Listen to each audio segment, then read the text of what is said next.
Welcome back to the Whole Nine Yards. Here, Drew Pien and Brandon Krikorian on a Saturday afternoon, 11 a.m.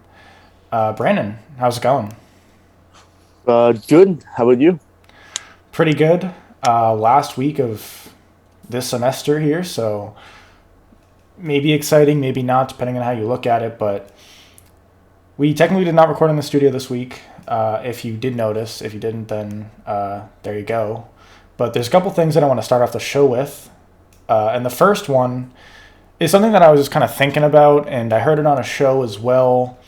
And I think it's a really interesting question because there's so many different ways you can go with it. So there's not really a right or wrong answer. There are wrong answers for sure, but I want to ask you who the most overrated player in the NFL is. So it could be quarterback, kicker, punter, defensive player, offensive player. Give your take. Yeah. So I feel like most people may go quarterback, maybe wide receiver. I'm going with a running back though. I'm going with Saquon Barkley. I I thought he thought you was were gonna go overrated. Zeke. I was like, wow. Oh wow. No, I wouldn't go with Zeke. Just because. No, I mean he's probably up there for most people, but I wouldn't say. I don't think people like view him as one of the best players in the league. Well, I think people still view Saquon as at least one of the better running backs in the league. I just don't see it. I never saw it coming out of college. I mean, his rookie year was obviously really good. 1,300 yards on the ground, 11 touchdowns, almost 700 yards in the air. So obviously a really good rookie year. But if you look at the years after that, and if you just see how he plays, it's a lot of 3 yard runs, 2 yard runs, and then you get the 40 yard run that boosts his stats for the day. But that's if you actually watch every single Giants game, you probably exactly know what I'm talking about. To where he may put up stats at the end of the season, but if you just look game by game and what he's doing, the pass blocking isn't as much there as it was before, and it really wasn't there his rookie year, but it's way less now. Him running, he's just not. He's so side to side. He just doesn't like hit a hole and go. Where if he would do that, he'd probably be a better running back because he does have that explosive play ability. But he's always side to side trying to make the biggest play possible. The receiving, if you see this year, he's had a lot of drops this year so far. Not anywhere close to where he was his rookie year. He's not even at 200 yards receiving. So I think he's just taken a big step down from where he was his rookie year for sure. He's already 24 years old. He's already had a couple injuries. He's due for a big contract, which I don't think the Giants should sign him to. I think that's a mistake. I think any team that signs him to a big contract, that's a mistake for a guy who, like I was saying, just relies on explosive plays, which isn't super reliable and is already injury prone before he's 25 years old. And again, he's a running back. So, in my opinion, I think it's him. I think people still view him as a top five running back, which I think is crazy. And people bring up the argument about the offensive line. I think even on a better offensive line, would it be better? Sure. But I don't think he's the type of running back that is like a top three running back that you could rely to just get yards, get every single carry, make big plays time and time again. I don't think he's that guy. So, in my opinion, I think he's the most overrated player in the NFL. I'm never going to argue with a running back being the most overrated player in the NFL. To me, that's the most overrated position in the NFL. Yeah. Out of all the positions, I don't know exactly how many there are off the top of my head, but we'll call it 20 positions. I think running back is for sure in the bottom half in terms of importance. It's probably in the bottom five to me out of both offense and defensive positions. Uh, I just honestly, I just can't think of a position that's it may be relevant, I guess, but it's just they're so dime a dozen. You can realistically pick a guy up off the streets and he can do probably 70% of what your above average running back can do. There's definitely that tier one list of guys, but 95% of the time, it's never worth signing them to a contract afterwards because it's pretty expensive and it's probably the shortest shelf life position there is. It's just, you really can't expect even a tier one Derrick Henry slash CMC slash Ezekiel Elliott slash any of these guys. You just can't expect them to produce past realistically probably their first 5 years of their career. So I would say that's probably the most overrated position. Saquon would be up there for me. Zeke would be up there for me. Honestly, I think almost any running back would be up there for me. To me, out of all the tier one running backs, I'll just take whichever one can stay the healthiest. I know that's kind of a cop out answer, but Yeah. so my most overrated player, we're going with a quarterback. It's kind of simple, kind of basic, but to me, it's Lamar Jackson. I knew you were going to choose him. Listen, I've given some takes on Lamar that, in hindsight, do not look great. Uh, but listen, this guy's just not a top 10 quarterback. I'm just going to say, I really don't think he is. Is he a guy that's going to get you consistent wins in the regular season? And there are going to be games where their running attack is just so good. Greg Roman really fits Lamar Jackson well, and they have a running attack going for them. You're going to get a solid, at least probably 9 or 10 regular season wins a year, even if your roster's not that great. And their roster has been killed with injuries this year. And even with that, even with Lamar not having a great year, just the fact that he can run the ball gives them a way to win games and win games relatively consistently. But what I look for in a top 10 quarterback is the ability to down 14 in a playoff game, bring your team back from that. And we haven't seen Lamar do that in the playoffs. We've seen that a little bit in the regular season this year, but he's been so inconsistent. And without the running attack, let's just say Lamar Jackson was your average quarterback. So not super unathletic, but not Lamar Jackson running wise. He's probably like the 20th best quarterback in the NFL, just pure arm talent. He's probably the bottom half. And then if his running ever does fall off, which you'd assume it would in the next 4 or 5 years, he's just not going to be a good quarterback. And the Ravens are in a super tough spot to me because I just don't know what you do with this contract. Do you want him long term? Do you not want him long term? It's the quarterback's just such a tough position that it's a big gamble to get rid of a guy like Lamar, and then you don't have a quarterback for the next 5 to 10 years. But to me, Lamar Jackson's never going to be a Super Bowl winning quarterback.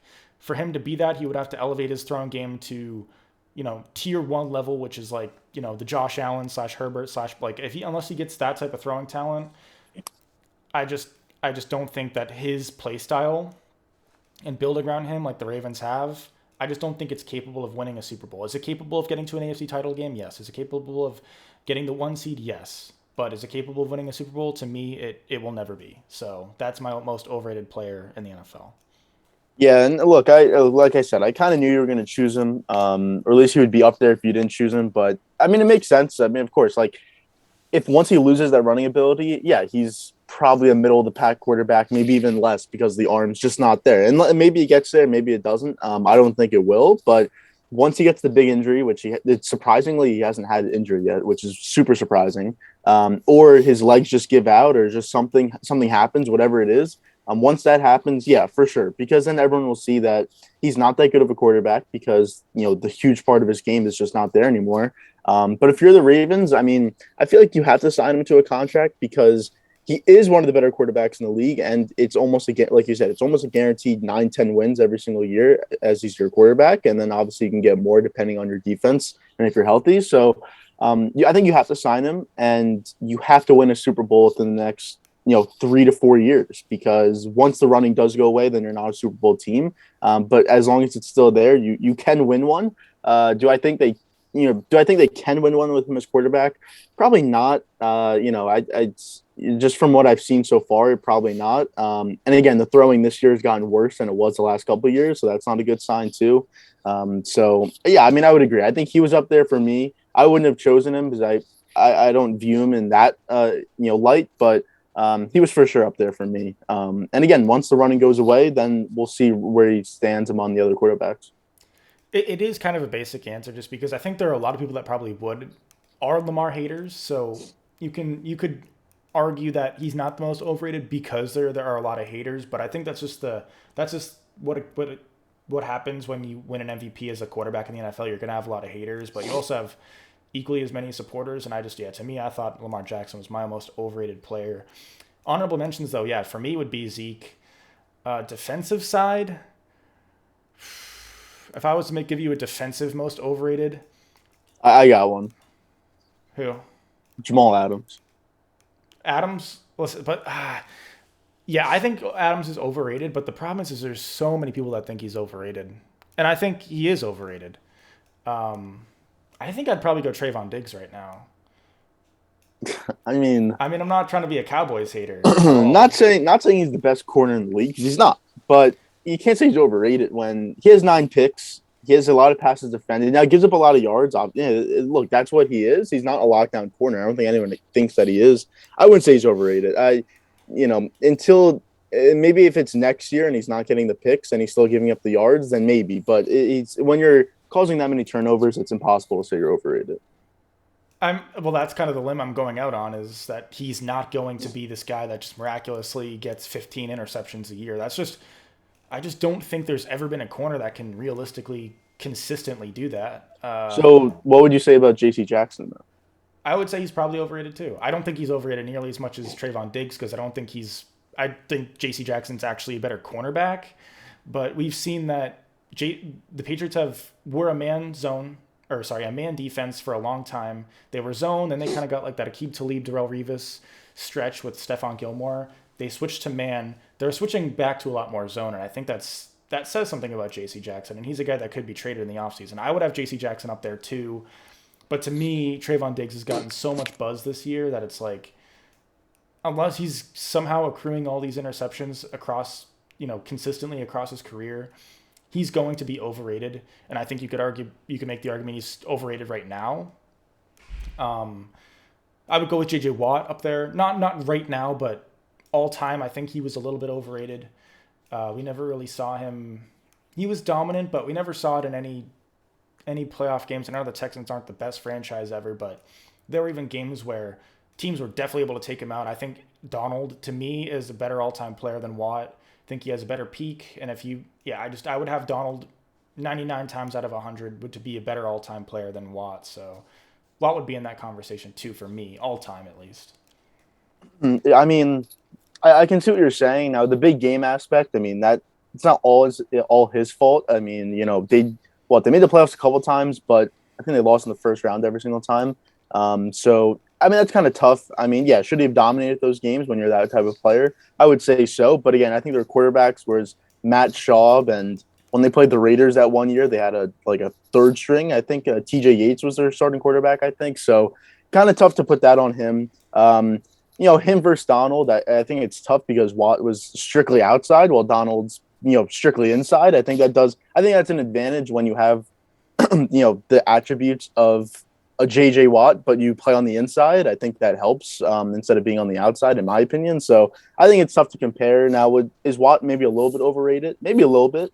But I wouldn't view him like that. I think he deserved everything that he got. And I don't think people viewed him as overrated during his time. I mean, he had 20 sacks. That's kind of how you have to play the game. Is like, if everybody thinks X player is overrated, then is he overrated?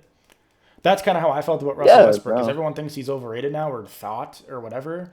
But then that's when you get to the point where he's not overrated anymore. So that was my only problem with my Lamar Jackson pick, is there's a lot of people that do think he's overrated. So it's kind of a question mark as to if that's even a valid pick. But I think JJ Watt would be in my running there. Special teams, listen, Justin Tucker's probably the best kicker of all time, but I'm going to say he's overrated because I just don't care about Justin Tucker. I don't care about kickers that much. So the kicker position, I'm not going to get into it, but I would go with Justin Tucker as my most overrated kicker or special teams player of all time. I mean, I don't think it's possible to have one, but yeah, I don't know if it's possible to have one because if you're over, like, a kicker would never get to the point where he's overrated because you just wouldn't be a kicker anymore. I mean, like, if you were bad, you wouldn't keep kicking. And if you were really good, I mean, it's almost impossible to be overrated if you're one of the best kickers. So, Devin Hester, I think it would be on my list maybe. To me, like, does a kick / punt returner really need to? Do we need to have a best ever of those unless they're like insanely dominant? I don't think Hester was insanely dominant. I mean, he had the most return touchdowns. I mean, I don't care. I just don't listen. I would. Okay.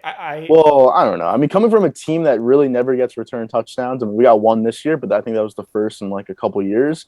It's good to have someone who could return a touchdown almost every single time. It's nice, but to me, I would prefer if there's two sides of the spectrum. The all or nothing type guy who is willing to kind of maybe even take a loss sometimes to break open that play, or a guy who's just going to be consistently getting you that 10 to 15 yards on a return.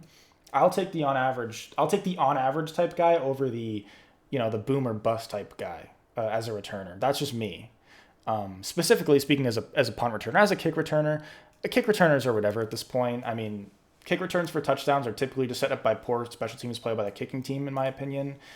so I can't really look at it that much. But punt returning, yeah, I would take the on average better performance versus like the boomer bust type guy. But that's really whatever. Who cares? So the next thing we wanted to get into though, before we start getting into predictions for this week, is the top five quarterbacks that you would start your franchise with. You could realistically say players, but we're strictly saying quarterbacks. Although if it was open to players, I don't think we would really change all that much. Do you want us to go first with your number one? And the rule is that you're assuming this player's contract. So if you assume Herbert, you're assuming his contract. If you assume Mahomes, you're getting his contract as well. So yeah. Yeah. Yeah, I can go first. My number one is Patrick Mahomes. Yeah, but I mean, obviously the contract's there, but you know, he has that same contract right now on the team that he's on right now, which is obviously one of the best teams in the NFL. So I don't think it's a problem that his contract is what it is. And it also gives me security knowing that he's going to be here for 10 years, however long the contract is.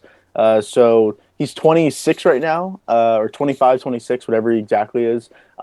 Basically the same thing. He's going to be an elite quarterback for the next, I mean, it could be the next 10 years, knowing how the rules are and seeing what Brady can do. Now, I think obviously he's a different player than Brady because he's obviously a little more out of the pocket and everything. But maybe as he gets into his early 30s, he comes more in the pocket and then his mechanics get better. That's his one fault is his mechanics, just because he's so good that he can almost throw the ball at any angle. But I think it's a clear choice. Now, if you want to play the contract game, then you could probably choose someone else for your number one spot. But in terms of just the best quarterback right now and who's going to be the best quarterback for the next 10 years, it's Mahomes. So it's honestly, in my opinion, a pretty easy choice as to the one guy you choose over anyone, it would be Mahomes. Yeah, I'm going with Mahomes as well. He's 26 years old, by the way. So I think it's safe to say he's going to be a top quarterback, one of, if not the top guy for the next 10 years. Yeah. To me, Brady is gone so long. I know they're different types of players, like you were saying, but even the type of guy like Mahomes, like Rodgers is playing for a while. I think Wilson's going to play for a long time. I think the new average quarterback retiring age for a special talent like Mahomes is probably like 38, 39, 40. And now they're going to be as good as for as long as somebody like Brady, maybe not, but yeah, I think we're going to see Mahomes kind of develop and change his play style over the years. I still think he's going to look the exact same for at least another 5 years. Maybe once he's 33, 34, you start to see some changes in his play style. Like he doesn't roll out of the pocket as much. He stops throwing at such crazy angles. He stops with the no-look passes and all that type of stuff that you can get away with when you're in your athletic prime. But to me, it's Mahomes. The contract, yeah, it's a lot of money you're going to have to pay this guy for a long time, but to me, there's no other quarterback I'm taking over Mahomes right now. He's proved everything that you need to prove. Yeah, I have to go with Mahomes. I understand the philosophy of you get your quarterback on a rookie contract who's really promising and has a lot of potential, and you're able to spend so much in free agency and everything to kind of build up your team. But to me, the gap between Mahomes and my other four players are just too big for me to want to go with a rookie contract guy. Yeah. So we agree on Mahomes there. Number two for me, this was between two guys. I'm leaning towards one guy just because of what I've seen so far in terms of health-wise, I would say, and also just size. I'm going with Justin Herbert as my number two. Uh, Obviously, second year, rookie contract, that plays a part in it as well. He doesn't have to get paid at least for another 2 years, whatever it actually is, 3 years maybe. But um, I'm going with him as number two because again, his rookie year was insane. This year's it's been pretty good. It's not as good as his rookie year, but it's still a pretty good year. Second year, people obviously have tape on you and everything, so I think it's a pretty good second year. Obviously, when we've seen some guys slump a lot after a really good rookie year, I think it's a pretty solid year. But if you look at the intangibles, it's he's 6'5". Great arm, perfect arm. It's always going to play for however long his career is. His arm's going to play. He already is a pocket passer who can run. We've seen his ability outside the pocket a little bit, so I think that's encouraging to see that. Obviously, he can run when he wants. He's not. That's not what he does, but he can do it. He has a good understanding of the game. I'd be perfectly happy to have him as my quarterback. He's 23 right now, so 20 maybe 24. I think he's 23 though. So perfect age, again, rookie contract, has all the intangibles that you want, and he's only going to get better. I don't think there's any way he doesn't just get better as the years go on. So, yeah, I mean, I see him being a top five quarterback consistently for the next 10 plus years. And I think it's a really solid choice at number two. Yeah, I'm not gonna hate on the Herbert number two choice. My only thing would that I would say is, I think if you ask a lot of people like us or like anyone that's not super super casual, that their top five, I think most people would have Herbert too. And to me, I just think it's a little bit unjustified. Listen, we've seen a great rookie year from Herbert. He has all the physical attributes you'd like, but we haven't seen him be, quote unquote, like a natural born leader or anything like that. Like we've seen some more quarterbacks to me at the same type of age, maybe not have the physical traits he has, but they still have really really good physical traits, and they've shown some leadership and some just the ability to make your team perform better than maybe what's on paper. And I don't think we've seen that from Herbert. To me, listen, I'm not going to say he's the most overrated quarterback in the league because I definitely don't think that, but to me, he would be top five most overrated, I think. I just, I think people are a little bit too excited about Herbert, and I think as somebody like a, I'll get to my number two right now. It's Kyler Murray. I think Murray is pretty underrated in this conversation. He's a guy that we typically don't see it too. You may not even have him at three. You may not. I don't think you're gonna. I think you're gonna have Burrow at three. I think you might have Murray at four or five, which to me isn't crazy. Like but I think some people don't even have him in the same conversation with Herbert, which I do think that is crazy. The Cardinals have the best record in the NFL this year, with arguably not the best roster on paper. Cliff Kingsbury was a guy going into that we didn't even know if he was going to have his job next year. He obviously will, but there's an argument to be made that he's not even like a good NFL coach, or at least we don't know if he is yet still. But we've seen Murray just do so much. He's a guy that, to me, I have full confidence in that for the next 10 years, even with his small stature and his play style. I still have confidence that he's going to be able to be a really good quarterback for the next 10 plus years. I know we've seen some injuries, but I still have confidence that he's gonna last a while. I actually have probably less confidence on some of the bigger guys that are more, I guess, risky with their play style, like a Carson Wentz, as compared to a guy like Murray, who knows that eventually he's gonna he just can't take hits that Carson Wentz and Cam Newton may be able, they think they can take, but they can't take for a limited time. The bigger you are, the harder you fall. I think if Murray plays similar to Wilson, that he's going to have a very long career, and that these injuries we will see over time that they will slow down. So we've seen some more leadership attributes. His teams have performed better with arguably not that much more talent on paper. And yeah, I just like him more than I like Herbert, and I'm not willing to put Herbert over Murray right now when we haven't seen him prove as much in the NFL as Murray, in my opinion. And yeah. No, I mean it's a solid point, and Kyler, he was the guy I was deciding between when Herbert and Kyler Oh, for okay. number two. So it doesn't now Kyler's not my number three. That was for number two. My number three is Josh Allen. Obviously signed the huge contract in the offseason, coming off his coming off an MVP type season. It doesn't seem like you like the pick that much, but uh, yeah, number three again. Perfect size. He what 6'4", 6'5", maybe even 6'6", I think he is. Like 250, whatever he is. Amazing arm, one of the best arms in the league. Him, Mahomes. If you want to put like a Stafford or something, Herbert there. He's right there. So that again, that arm is always going to play. Now this year he hasn't looked as good as he did last year. There's no doubt about it. But still, he's still having one of the better seasons in the league from a quarterback. And he obviously still has that running ability that he had. Now, he doesn't run as much as he did before, and it makes sense. You don't want a guy like this running that much. But again, he still can. He's still powerful at the goal line. He's a weapon for sure. And again, the leadership skills that he's shown from his first 2 years where he's really struggled and looked like a bust, a complete bust, honestly, to where he was last year, to where he's brought his team. Even though they're having a tough year this year, they're still one of the better teams. And I think just a couple things have gone their way, that I think they're obviously a better team. So, I think it just makes sense. Again, the next 10 years, again, he's only 25, 26. The next 10, 12 years, he's going to be one of the top quarterbacks in the league. I just think he has immense talent. And I don't know. I've always liked him the last couple of years. And maybe that's what's making me take him number three. But I think most people would have him top five, to be honest. And yeah, I don't know. I like him at number three. So I think it's a good pick. I think I would agree in that most people would have him top five. I think three's a little bit high for me. Um, but there's no doubting that the physical attributes are there. He's got top five in the league physical attributes. maybe even top three with like Mahomes, Herbert, him. I don't know who else he probably would put up there, but as far as contracts concerned, this year he's made his cap hit is 10. The next year his cap hit 16. Then after that he's locked up until 2028. So you have his cap hits are 39, 41, 51, 46, 40, 41. There's going to be restructures as you go through contracts and stuff, but he's a guy that essentially only for next year you have him on a good deal, but then after that you're not going to have him on that rookie type deal. So you don't get the rookie bonus, like the rookie type bonus situation where you get with like a Herbert or maybe like a Murray or a Burrow.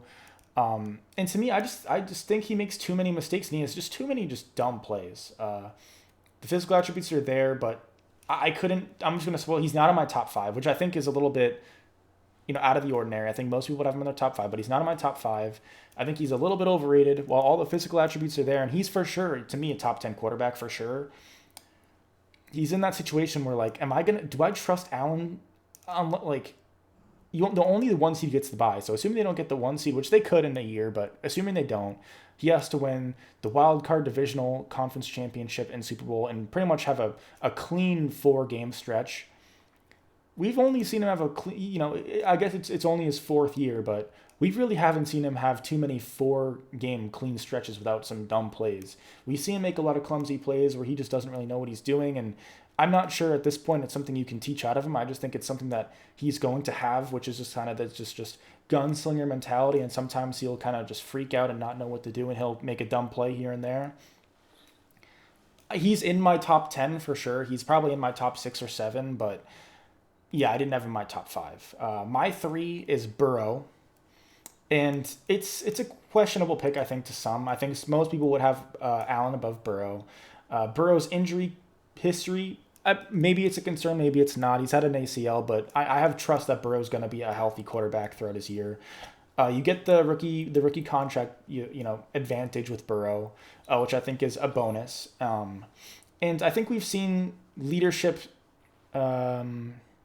qualities out of Burrow that we haven't seen out of a guy like Herbert in his same class. We haven't seen him out of a guy like Josh Allen, to me, as much as Burrow. I think we've seen a little bit of Allen, but to me, the AFC Championship last year, the Patriots had a down year. That conference wasn't exactly great. I don't think we saw any great leadership qualities out of Allen. I think Burrow's in my top 3. It's close to me between him and the other guy that I have at number 4, but I like the physical attributes, maybe not elite, but they're still very, very good. He's had interceptions this year. He's had a turnover problem, but I don't see that being a long-term thing. I just think that's just what happens when you're a really young player. You're just going to have some more turnovers.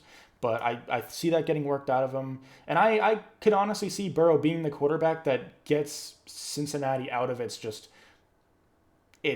being a horrible franchise thing. I could see Burrow doing that. It's a tall task because that is a horrible franchise, but I 100% think he could do it. So Yeah, I don't love the pick. I don't hate the pick. To spoil my last 2 picks, I don't have Burrow in my top 5.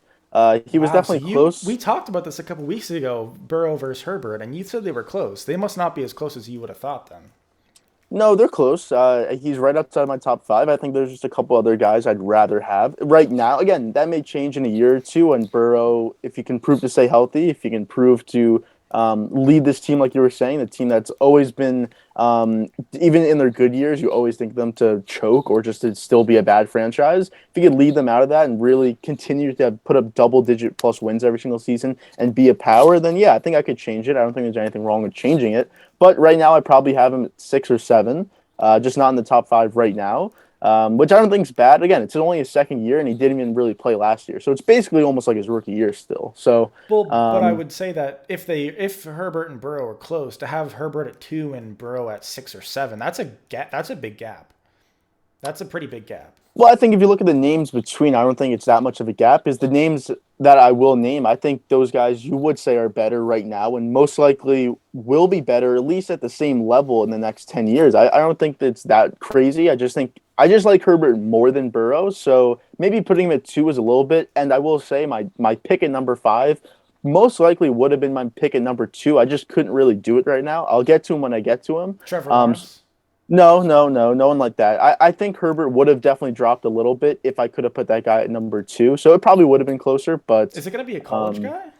no. You'll see. It's someone normal. Okay, Someone normal. okay, But okay. number four though for me, this is where I go with Kyler. Like I said, I love Kyler. I think he's great. His arm is one of the better arms in the league. He definitely makes some mistakes, some dumb throws. Not as much as maybe other quarterbacks, but it's definitely still there. But again, he's only 23 years old. Um, the running ability is there, obviously, so he can kill you with his legs, which he's done. His first game back against the Bears, he killed them with his legs. And again, the arm is there. The thing I don't love is just that he's small. I mean, there's no doubt about it. He's what 5'11", 5'10" probably. So he's maybe even smaller, 5'9". So he's definitely small. He's been injured, even though there's not been serious injuries. It's just like pulls and strains and just stuff that's not right, which you don't love to see when you're 23 years old and you do take hits. So if he could learn not to take hits, stay a little more healthy to where the point where he doesn't have to miss 4 games in a season to where they have to rely on Colt McCoy to win them games. Then he probably could move up a spot or two, but I think four is a decent spot for him. And yeah, he's going to be one of the best quarterbacks in the league. There's no doubt about it. And like I said, I've loved him since he came out of college. Excuse me. But right now, I think there's a couple guys better, but I wouldn't be surprised if he's number two or three in 5, 7 years from now. Yeah, my number four is Herbert. Most people would have him two, if not one, I want to say. So I'll talk about more so why I didn't have him at two or one. To me, Mahomes, number one for sure. You could argue that I think Murray at two, Burrow three, Herbert four, all relatively close, but we haven't seen Herbert with expectations. Into his rookie year, Tyler Taylor goes out with a literally the doctor stabbed his lung or something like that, like some crazy freak incident. Didn't really go into the game with much pressure. Los Angeles, the Chargers specifically, just aren't a very. There's not too much pressure there. I think Murray's arguably dealt with more pressure. I think Burrow's arguably dealt with more pressure as a number one pick this year. He goes into the year with Zach Taylor, who was on the hot seat for sure. I know Herbert has had a coach that has been fired, but to me that coach was for sure pretty much fired. I don't think there was any pressure involving Herbert necessarily. I just to me Herbert right now is like the Carl Anthony Towns of the NFL. And let me put it like this: I'm not saying he's going to turn out like Cat, but I would say that's Herbert's worst case for me is a guy that in 2015, if you surveyed the GMs, Cat was the number one guy that you would start a franchise with, or whatever year it was, 2016, right? You remember that survey? Yep. I think if you did a survey now with the GMs in the NFL, Herbert would either be one or two. To me, that's a guarantee he'd be either one or two, maybe three worst case, but to me, he's one or two for most GMs. I think worst case for Herbert is we look 5 or 6 years down the line. This Chargers team starts to build up some expectations. Maybe Staley's the coach, maybe he's not. Derwin James becomes healthy, hits his prime. Bosa, you get a couple other pieces on defense. Keenan Allen's still a really good piece. Mike Williams starts to become really good. Eckler's really good. This team just starts to build chemistry and become good and kind of hit that Chargers choking get that Chargers choking stuff out of him, finally. And then we see Herbert in a playoff game and he kind of poops his pants and he doesn't really look too good, and that's when I think you're going to start to draw those Herbert Carl Anthony Town comparisons. And to me, I just think we've crowned Herbert as like the 2015/2016 cat of the NFL, and to me it's just a little bit too early. I think we've seen more out of Murray and more out of Burrow. Well, I've seen more out of Burrow. Maybe not the average person, but I've seen more out of Burrow. I'm more confident in Burrow right now, slightly, but more confident in Burrow than I am Herbert. So Herbert's still at four. Four is still great, realistically, and the gap between four and two is small. But I think people need to slow down just a little bit on Herbert.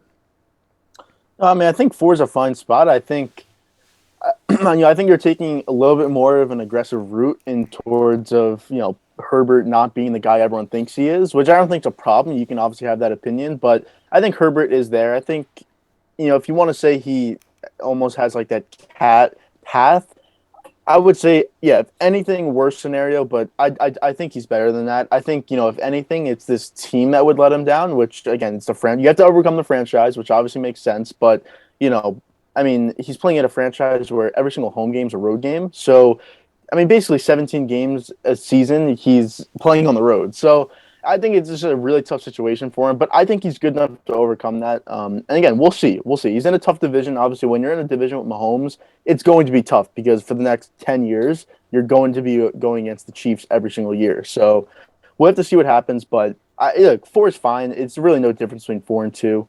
But we'll see. We'll see. And I do want to say I don't want to make it all about the franchise because technically in this question, like he doesn't have to be on the Chargers if we're taking him from the Chargers to start our own franchise, kind of, I guess. But when we look back in hindsight, he's obviously still going to be in the Chargers, so that's what we'll be using to determine if we're right or wrong. But even if he wasn't on the Chargers, we just haven't seen him with expectations. College, NFL, really anything. He played for Oregon, which is a really good college team, but they're not Alabama or OSU or Michigan or Ohio State. They just don't have that type of expectations in Oregon to me.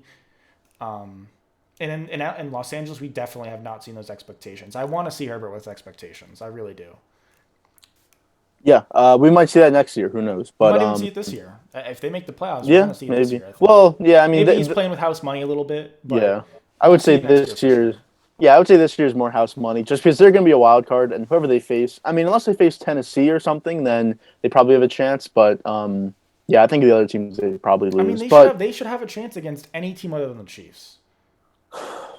I don't um, think it's outrageous to have expectations for Herbert to beat Mac Jones.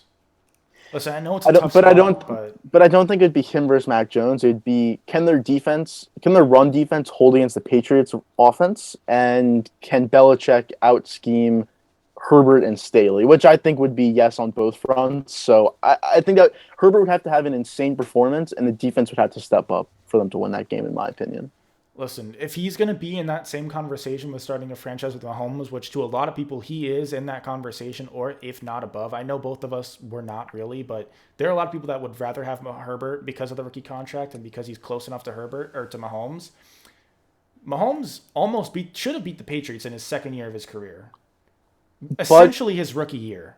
I know the rosters are different, and I know that, but you're playing against Mac Jones, who is arguably like a very young Kirk Cousins. Like we have not seen anything out of Mac Jones that would make us believe that he's, a guy that should be in the top 5 of this conversation. And for both of us, I'm going to assume he's not, unless maybe for you he is. I don't know. no, he's not.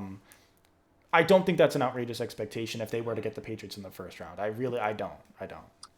Well, two things. And one, you said the teams are different. The Chiefs team obviously was better than this Chargers team, but also Mahomes is better than Herbert, and he's always, in my opinion, even though I love Herbert, Mahomes is always going to be better than Herbert. I don't think there's any question about that. Mahomes is already viewed as an all-time great, while Herbert can be viewed as an all-time great later down the road, and who knows, he may not be. So I think there's differences there as well. But in a hypothetical playoff game, I don't think they let Mac Jones do anything in the game. I think it'd just be a lot of what it's been happening so far this season: runs, easy play actions, bootlegs, easy throws for him. I don't think they try to put him in mistake territory. So I think it'd just be a different game than what if you had Tom Brady, you trust him to make every decision. So I think it's a little bit different, but nevertheless, it's almost the same. But for my number 5 spot, it's going to be Deshaun Watson. That's who I was going with at number 5. Wow. So obviously someone who hasn't played so far this year, not even because of injury or anything, but he's only 26 years old. His numbers last year on a team that now you could say they went 4-12, and is that his fault? One, it's not. You cannot blame the 4-12 record on him. The fact that they won 4 games is impressive. He was 4,800 yards, 70% completion percentage, 33 touchdowns, 7 picks. And honestly, the one thing that I've always viewed about him was his turnover ability or just bad throw. Almost like a Josh Allen where he just makes dumb mistakes. Only 7 interceptions. Now you could say maybe there's that stat that interceptions on throws that would have been interceptions if it wasn't for something dumb or whatever. So maybe that would have been higher, but still only 7 interceptions. I mean that's up there with like a Rodgers, Brady type interception rate. Maybe not this year for Brady, but most years. Again, 26 years old, has an amazing arm, one of the best arms in the league for sure. Has the leadership ability. We saw it at Clemson. We've even seen it with the Texans when they made the playoffs that one year. Just his ability to control a game, the talents that he has. He can even run the ball as well. That's a pretty underrated part of his game as well. I just view him as one of the best quarterbacks in the league. And I know he has the stuff going on off the field, but when he's on the field, he's a top 5 quarterback. And again, he's 26 years old. He's already under contract, and it's less than other quarterbacks. I view him as just a top quarterback, and once he's back on the field, I think everyone will see it, and it'll be a no brainer that he's a top five quarterback. Yeah, to me, okay, so Watson's tricky, obviously, because the off field stuff. If we're going to assume he just comes back next year and everything clears up and he's good to go, I may even have him higher than number five. Well, I may that's even why have him at yeah. 3 or 4. Um, but with everything going on, to me, I don't know. It's a gamble. I don't know much about the situation. We'll have to figure out what happens. I just didn't have him on my list. But I guess he's an honorable mention for sure for me. Number 5 is a controversial pick. And it's one that I'm really not even, looking at it. I'm kind of afraid to even say it. It's Sam Darnold. No, I'm kidding. It's not Sam Darnold. I was gonna be like, what is it like Matt Stafford or something? I Like don't know. Brady. It's not Yeah, Tom Brady. No, okay. Number 5. I want to see if you can guess him. He's a 33-year-old quarterback. Can you guess him based off that information? Russell Wilson. Yes, it is Russell Wilson. Just to double check, he is 33 years old. Okay, he's 33.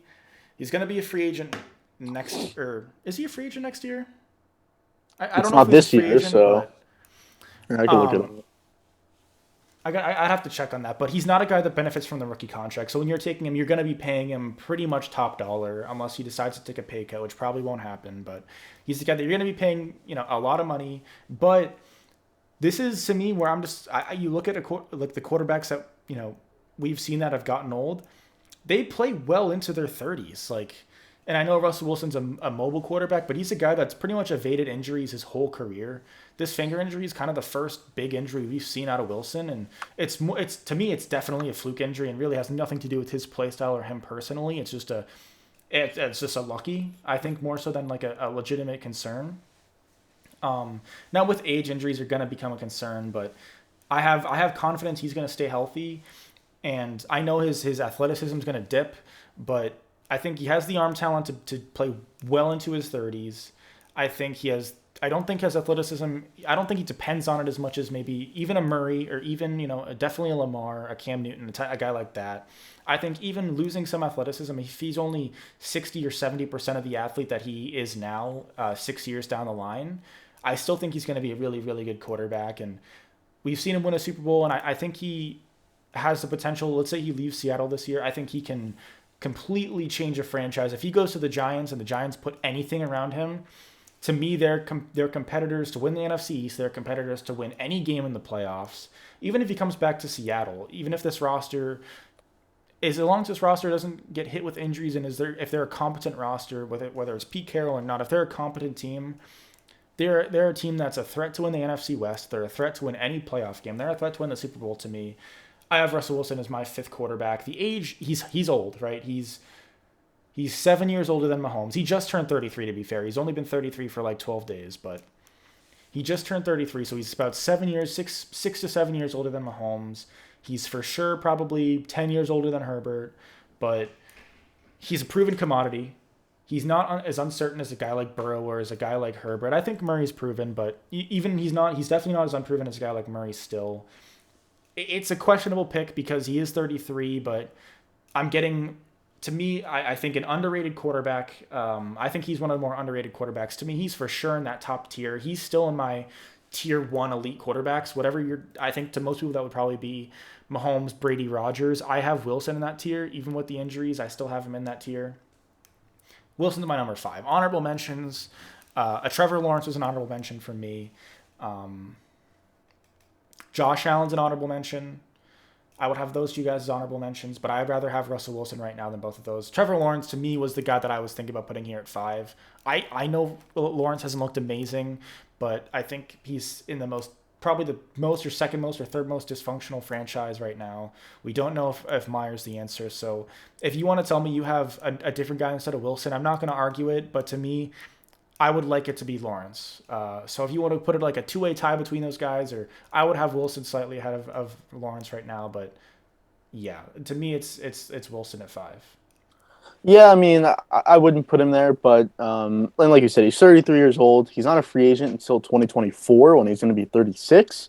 Um, So I guess he's technically under contract for another 2 years after this.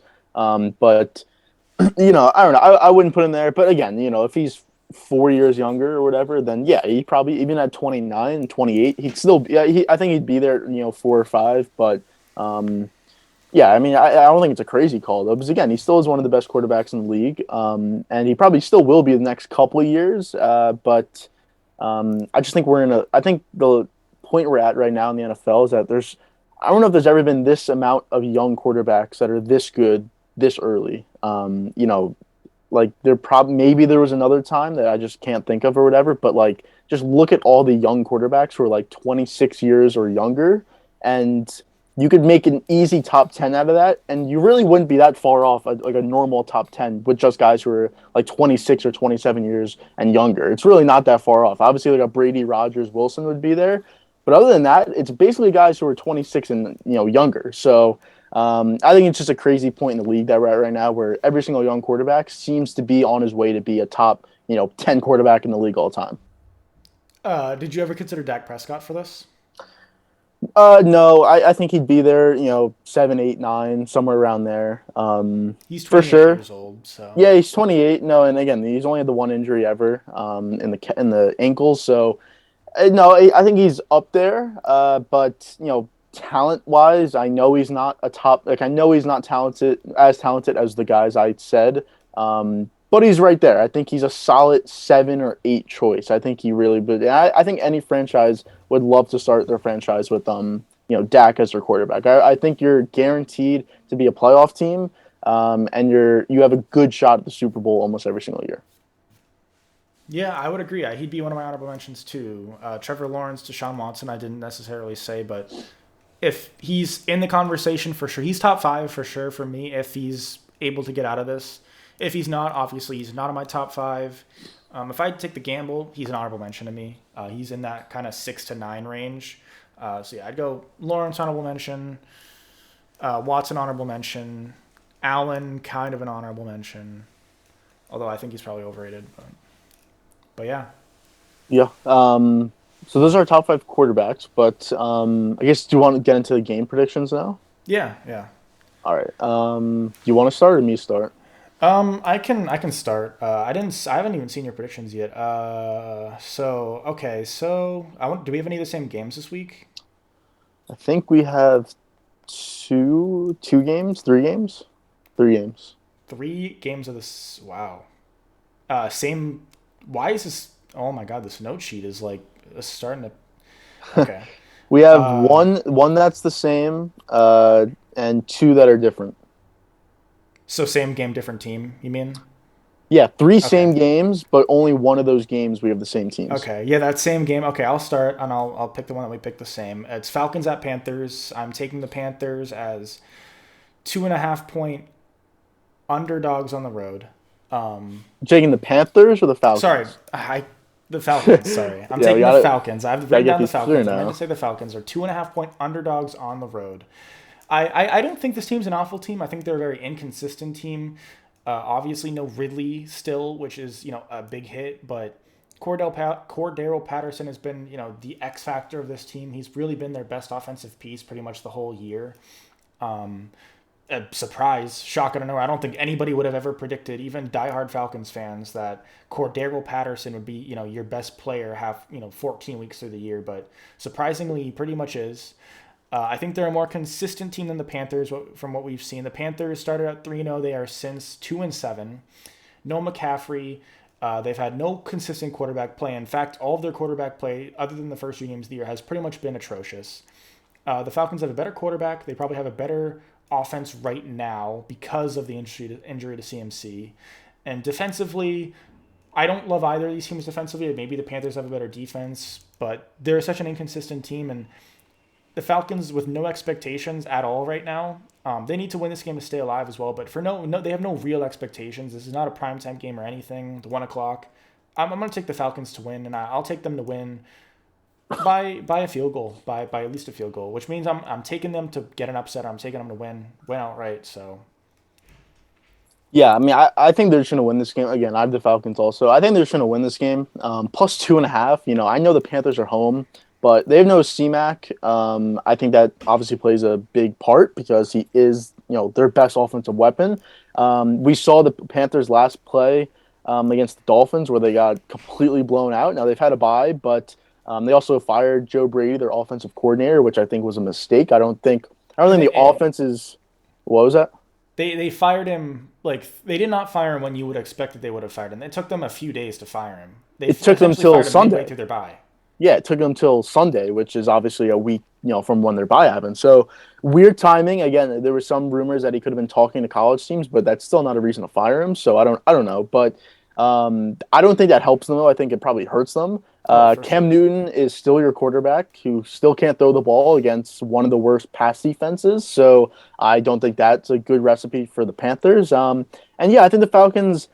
I think they're just the better team, to be honest. So, with Ridley's not going to play this game, but Patterson and Pitts and Ryan, I think that threesome should be good enough for you to win against the Panthers, even though you're on the road. So, again, they could still lose and cover, but they should win this game, to be honest. And again, they're still there in the playoff hunt. Now, will they make it? No, probably not, but they're still there if they win this game.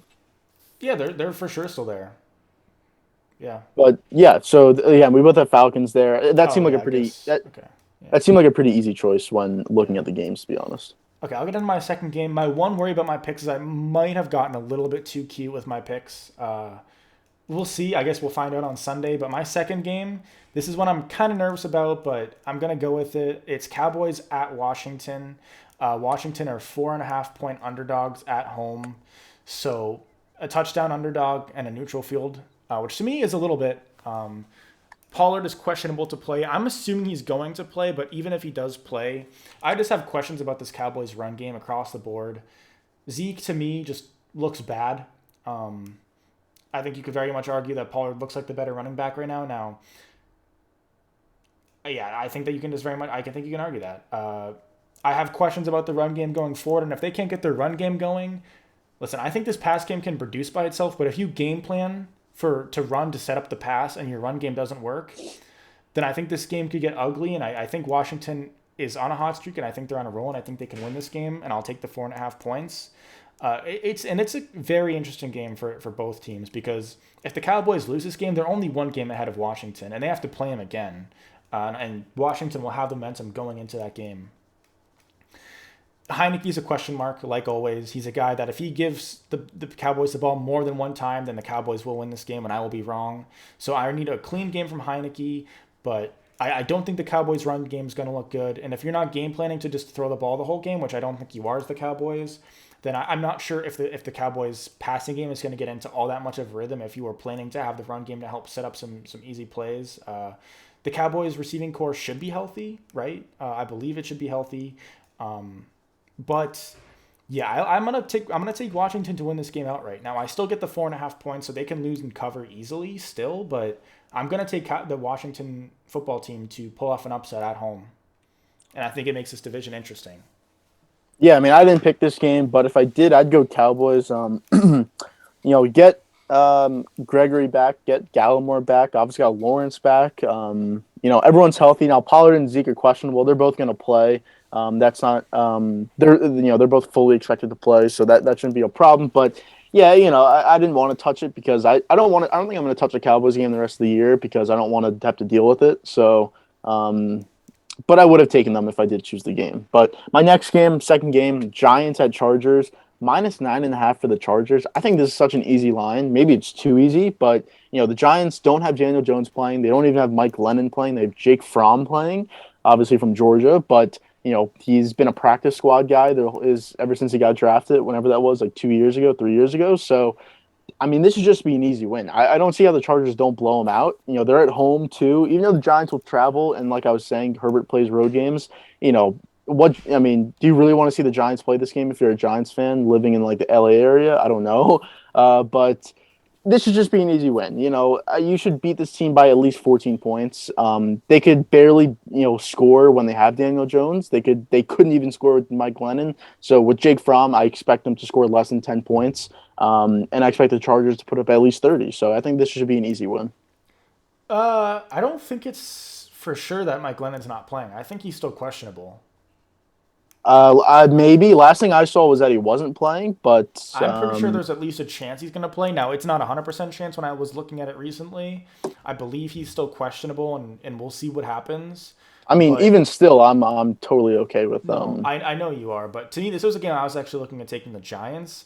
The Giants have not allowed a team to score more than 20 points in 5 out of their last 6 games. Their defense pretty good, and if their defense plays well against the Cowboys offense, or sorry, not the Cowboys, the Chargers offense, then I think you're looking at an interesting game. Now, I would take the Chargers to win this game 9 times out of 10 for sure. But if the Giants defense plays well, and I don't listen, the Chargers offense is good, but it's similar to the Chiefs in that they could go out and have a huge game. But I mean, if their passing game doesn't work well and Eckler has a little bit of a down day, then this is 100% a team that could not score more than 20, or maybe not more than 30, I should say. They're not an offense that's for sure going to go out and put 30. This Giants defense is probably a little bit underrated to me.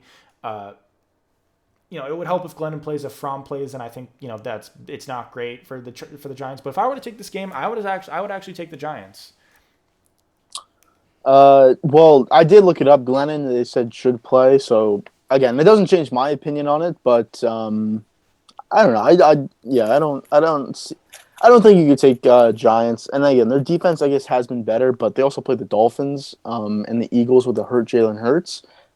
They also, probably still should have lost that game, but I don't know. I don't think the Giants are a very good team. So Fair. Okay. My third game is 49ers at Bengals. You were not taking this game. The 49ers are 1.5 point favorites on the road. So they actually opened as underdogs in this game. They were like 2 point underdogs when the spread came out. Now they're 1.5 point favorites on the road against the Bengals. Listen, I like the Bengals. I like Burrow. I like that team, but they're very young and they're very inconsistent.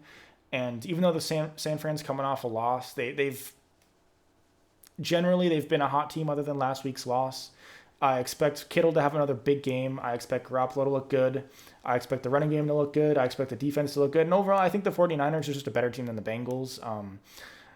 I take them to win by a field goal to a touchdown. I'm not like this isn't one of my most confident games this week, but it's not.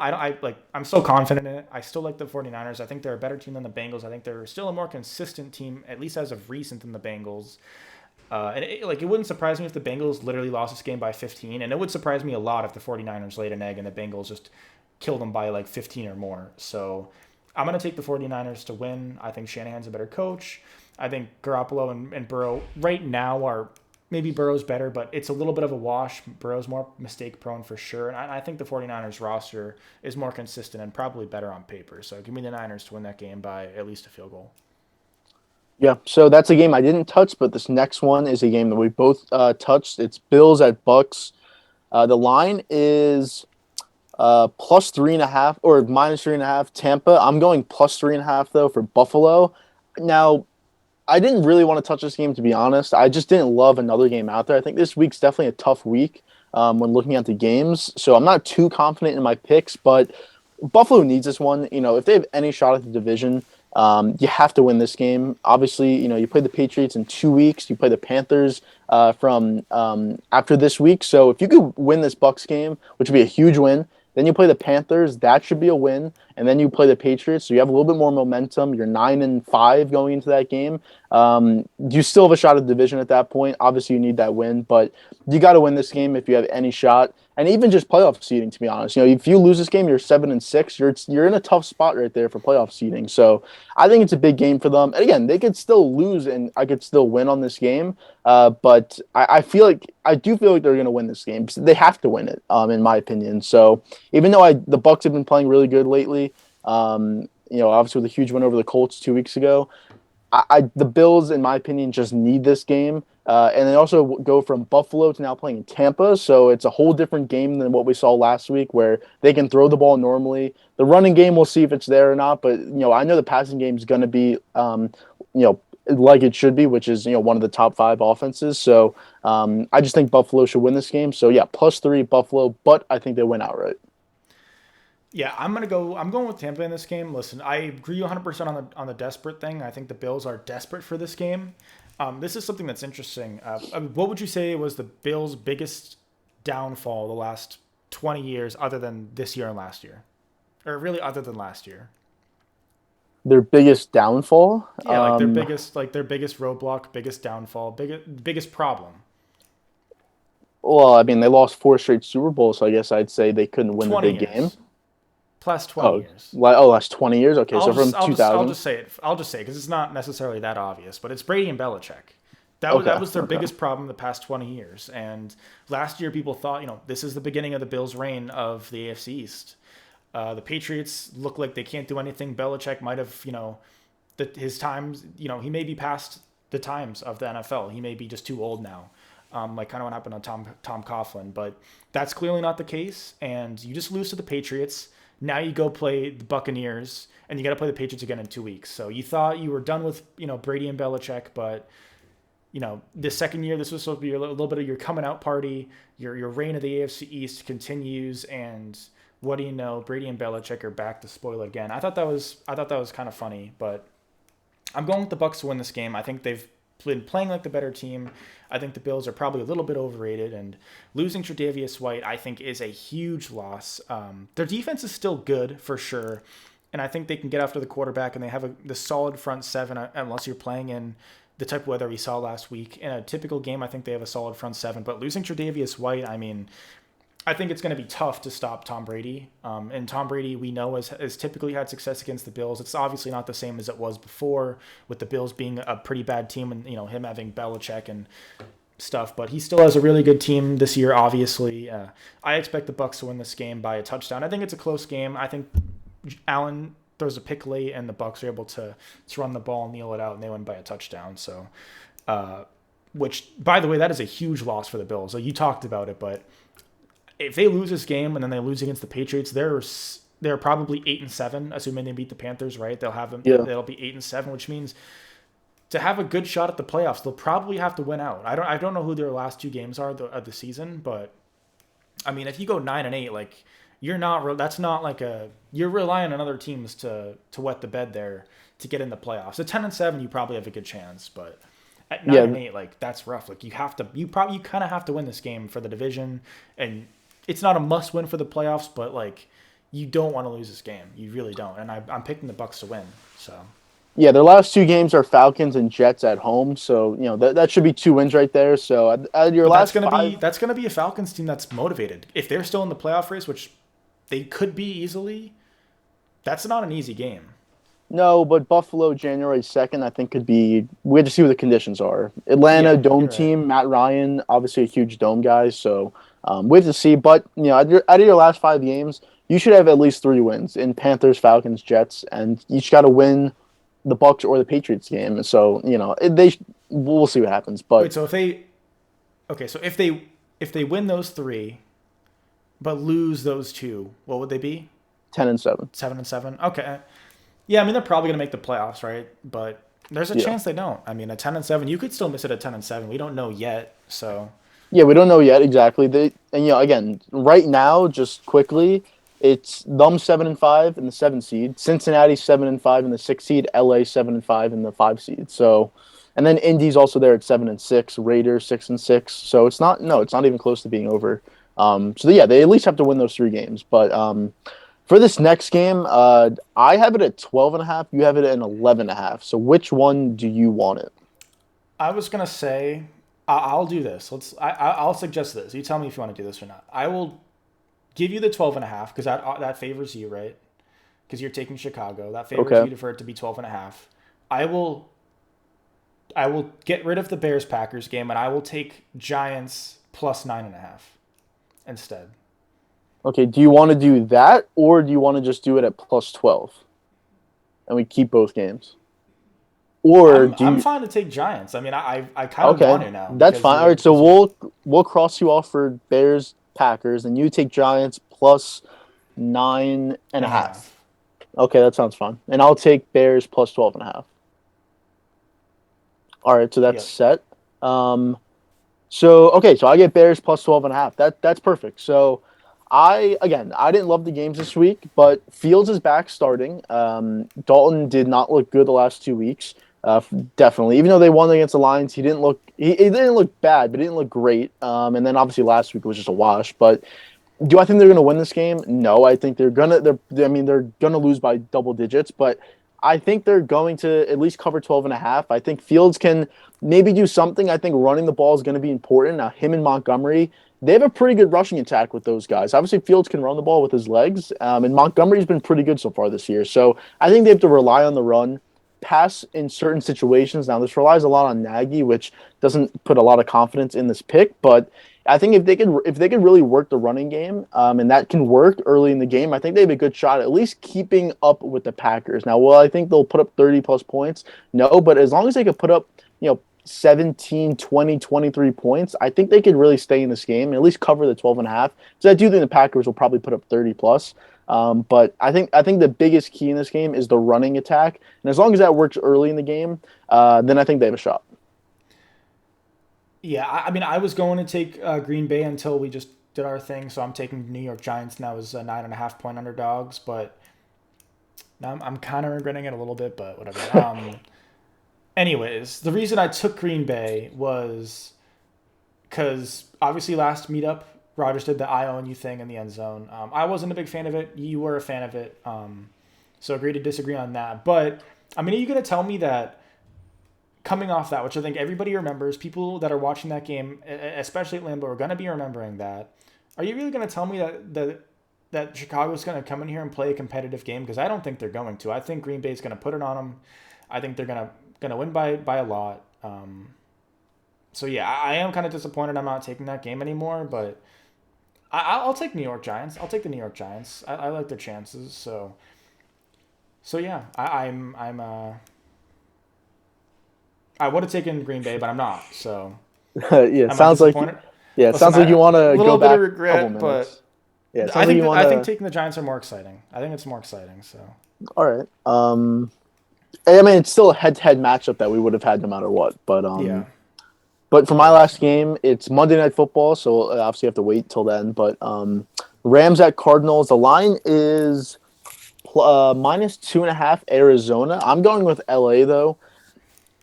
Honestly, I think LA is going to win this game. I'm not totally confident on that, but I do like them to cover. Obviously, I think it's going to be a good game. I think the Rams are at least somewhat back on track. Obviously, they played the Jaguars last week. It's not a tough opponent, but they looked better. Stafford had a good day. On the ground, they had a good day. Cooper Kupp had another huge game. He hasn't had that in a couple weeks, like a huge game. So I think they've gotten a little bit back on track. Now, Kyler obviously looked good last week against the Bears, more on the ground than through the air, but I think it's going to be a back and forth game. If the Cardinals win this game, they have the division locked up, obviously. So that I think it's the division is still in play, even though it's a technically 2.5 game difference right now, because the Cardinals did beat them once. If you win this game, you're only a game back. I think you're still in play for the division at that point. So I think it's just a huge game for the Rams, and if they really want to prove to be a Super Bowl team, you have to beat the number one team, also a division rival. So I think it's just a huge game for the Rams. And again, it's Monday Night Football, so it's going to be a primetime game. I looked at this game for sure. I looked at pretty much every game, but I looked at this game for a while, and I wanted to have an opinion on it. I felt like I should have a strong opinion on who comes out on top in this game. Obviously, Monday night primetime game.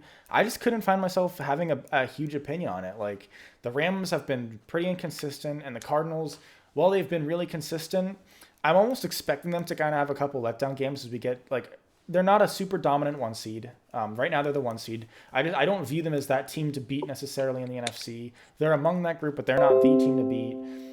To me, I don't know. I couldn't find myself because the Cardinals are the better team, right? They've been the better team, but I like the Rams more. I think in terms of potential to make a playoff run, a big playoff run. I don't know. I just couldn't find. I just feel like it's a coin toss. So I was just scared to take either of those games. So I didn't. But if I were to pick this game, I think I lean Cardinals. The inconsistency we've seen from the Rams is scary. I think that locks up the division for the Cardinals, like you said. It doesn't necessarily lock up the one seed, but it locks up the division. I think the Rams get back on track sometime this year. I don't know if this is the game, though. So, yeah. I mean, they got unlucky with Robert Woods getting injured as well. Yeah, I think I would go Cardinals, but if the Rams won this game, I really wouldn't be surprised. Like I'm 51% Cardinals, 49% Rams on this game to me, which is why I don't have the confidence to take this game this week. Yeah. But those are our 5 games that we picked. Like we said, we have 3 of the same games, with 2 of them with different teams. So again, it could be a moving day for possibly me. Obviously, I'm still behind. Are these Behind records by updated? I think they are. Oh no, Right? you know what? You know what? They're not. They're not. They're not? Okay. So But I went 4-1, so I'm 34, 25, and 1. and I went 3-2. Yes. Okay, I want to double check. I went 3-2, right? So yeah, so I hit on Dallas, missed on Minnesota, hit on Indy, missed on New York. Okay, so yeah, I went 3-2. Yep. Let me update that. So So you're 34, 34. 24, and 2. Yeah. So So same amount of I'm wins. I have the tiebreak. I'm half a game up essentially Yeah. on you. Yeah. That second So tie is gonna if that's the reason I lose, I'm that's gonna be ridiculous. But that will be ridiculous. I don't think I odds are that's not gonna happen. We'll see though. But this week, we're for sure someone will have a better week than the other person, right? I believe. So no matter what, we'll both be picking Atlanta, but we're both picking two of the same games but different opponents. So I guess technically we don't have to have a different record, but well, even if we let's say all of our games lose, but the 2 games that we chose, like we could rather end up with the same record, or you could be one up or I could be one up, depending on it's probably going to be a 1 to 2 game difference this week, I would say. it's heating up. I mean, we got this week. So we have 14, 15, 16, 17. We have 5 more weeks, and we're essentially tied with these five weeks left. Yeah. So these are important games. We essentially have 25 more picks this year, and these are 5 of those 25. Yeah. So betting on the Giants, if I miss on this Giants game and I lose this season, that'll be a stretch that you look at and say you bet on the Giants 2 weeks in a row with not even having Daniel Jones available. Yeah. And if I do lose on that, that will be sad. I mean, well, honestly, we'll have to go back when the year ends and look at like the worst bets that we had. Like, I can't think off the top of my head like a horrific one that I had, but and it's hard to have like a really ugly pick, but yeah, this is close. But the bright side is, unless we both just tank this season, we're gonna finish a good amount above 500. And honestly, I'm just happy with being a good amount above 500. If I were to Yeah. finish the year 10 games above, well, I guess nine/10 games above 500, I'm taking that. Like I think our records are very very good. I think so too. I mean, if you were to bet every single game that we chose this year, you'd be in the black. So that's a positive, and that's exactly what you want when you bet. If you're going to bet 5 games a week, you want to be in the positive, and that's exactly what we've done through 13 weeks. So Yeah. Yeah, but I think that's pretty much it. I mean, we could get into some NBA stuff, but I think we'll save that. There hasn't been like too much crazy stuff going on, I guess. no, But yeah, that's pretty much it. Appreciate everybody. Stay tuned in the video. Feel free to check out our stuff in the description. Part of this episode will be on TikTok, so I know you just watched it, but if you want to go give some support for that or whatever, feel free. But other than that, we will be back either tomorrow night or within the Monday or Tuesday. So, any last words, Brendan? no. That's about it. All right, goodbye.